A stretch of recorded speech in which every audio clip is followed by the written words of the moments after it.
धडा चौथा. गोपाळचे शौर्य. लक्ष्मी कमल गेडाम. जन्म 1956. लेखिका, कवयित्री, कथाकथनकार. शिवा फेरी, दुरून डोंगर साजरे, पितरांचं पात्र, आडोसा हे कथासंग्रह, हृदय परिवर्तन, किशोरांची करामत हे बालसाहित्य, तुरुंगवाडा ही कादंबरी, आठवांचे झेले हा ललित लेख संग्रह प्रसिद्ध. डोंगरावर अचानक लागलेला वणवा व त्याची आग विझवण्यासाठी गोपाळने केलेले प्रयत्न याचे वर्णन प्रस्तुत पाठात आले आहे. गोपाळ या शालेय विद्यार्थ्याच्या शौर्याची ही कथा आहे. नागपूर जिल्ह्यातील नरखेड तालुक्यात असलेले मोहदी हे खेडेगाव. गावातील सर्व लोक गुण्या गोविंदाने राहतात. गुण्या गोविंदाने म्हणजे आनंदाने, हॅपीली. या गावापासून 8 ते 10 किलोमीटर अंतरावर कर्णागड नावाचा एक पौराणिक गड आहे. पौराणिक म्हणजे पुरातन, फ्रॉम एन्शियंट टाइम. गुरे चारणारे गुराखी दररोजच तिथे जातात. गुराखी म्हणजे हर्ड्समॅन. सहल काढणारे ट्रेकिंग प्रेमी सुद्धा अधेमध्ये तिथे जाताना दिसतात. गडाच्या पायथ्याशी मंदाकिनी नदी बारमाही झुळझुळत असते. झुळझुळणे म्हणजे वाहणे, टू फ्लो. नदीच्या दोन्ही तीरांवरील शेतमळे 12 महिने हिरवेगार असतात. पावसाळ्यात आणि हिवाळ्यात हा प्रदेश पाचूचा वाटतो. उन्हाळ्यात गडावर वाळलेला पालापाचोळा दिसतो. तरीही रानमेव्याची अनेक प्रकारची झाडे तिथे मोसमी फळभाराने लदबदलेली असतात. लदबदलेली म्हणजे लगडलेली, फुल ऑफ फ्रूट्स.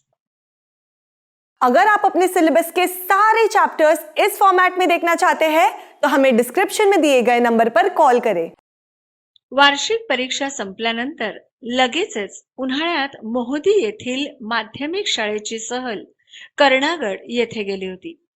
विद्यार्थी, शिक्षक या सर्वांनी गडाचा भव्य परिसर पाहिला. गडावरील फेरफटका पूर्ण झाल्यावर प्रत्येकाने आपापले कलागुण सादर केले. विद्यार्थ्यांचा संपूर्ण दिवस छान मजेत गेला. सर्व मुले गड उतरून खाली आली.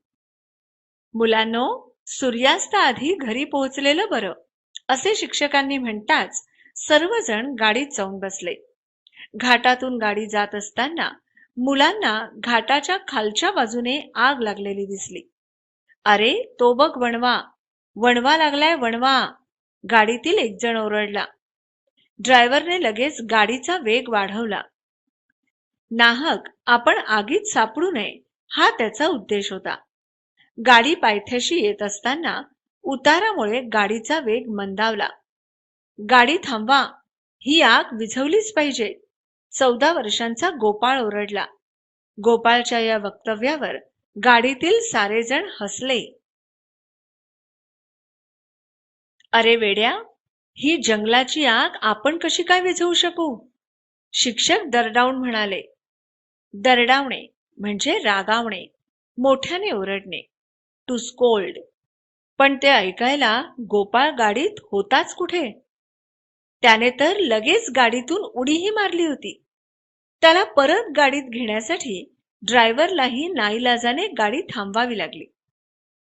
गोपाळने धावतच जाऊन वाटेलगतच्या शेतातील नदीवरून सुरू असलेल्या पाण्याने भरलेला रबरी पाईप सर्व शक्तीनिशी ओढायला सुरुवात केली.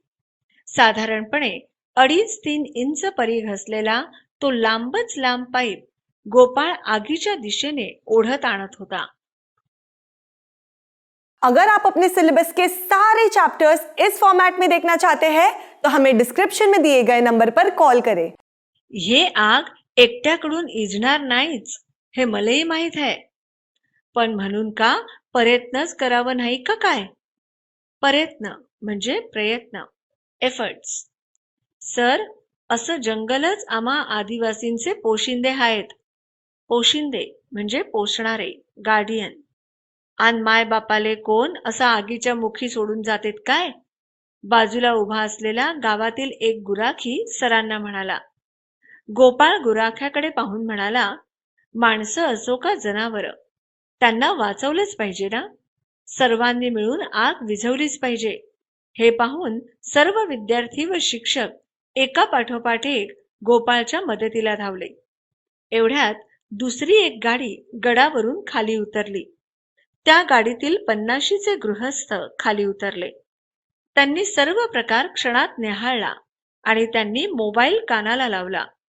मोबाईलवरील संभाषण संपताच ते गोपाळच्या मदतीलाही गेले. आता तो पाईप सहजगत्या चौफेर पाणी फेकू लागला. चौफेर म्हणजे चारही बाजूंना, टुवर्ड्स ऑल साइड्स. पायथ्याची आग हळूहळू शांत होत होती. गडावर पुढे पुढे पसरत असलेली आगही आटोक्यात आणली पाहिजे. आटोक्यात आणणे म्हणजे आवरणे, ब्रिंग इन कंट्रोल. दुसऱ्या गाडीतील गृहस्थ म्हणाले, पण साहेब, हे कसं शक्य आहे? मला तर हा वेडेपणाच वाटतो. शिक्षक हतबल झाल्यासारखे बोलले.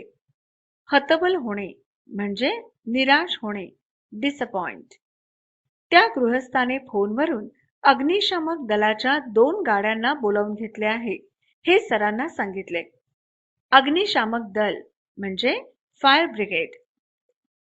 20 मिनिटांच्या आतच 15-20 किलोमीटर अंतरावर असलेल्या नरखेडहून अग्निशामक दलाच्या 2 गाड्या गडाच्या पायथ्याशी हजर झाल्या. लगेच त्यांनी पाण्याचा मारा सुरू केला. आग आटोक्यात येऊन संपूर्णतः शांत झाली होती. आता सर्वांचे चेहरे उजळले होते. सर्वांनाच नवी ऊर्जा मिळाली होती. ऊर्जा म्हणजे शक्ती, एनर्जी. अगर आप अपने सिलेबस के सारे चैप्टर्स इस फॉर्मेट में देखना चाहते हैं तो हमें डिस्क्रिप्शन में दिए गए नंबर पर कॉल करें। ऐसे ही और एजुकेशनल वीडियोस देखने के लिए हमारे चैनल होम रिवाइज को सब्सक्राइब करें।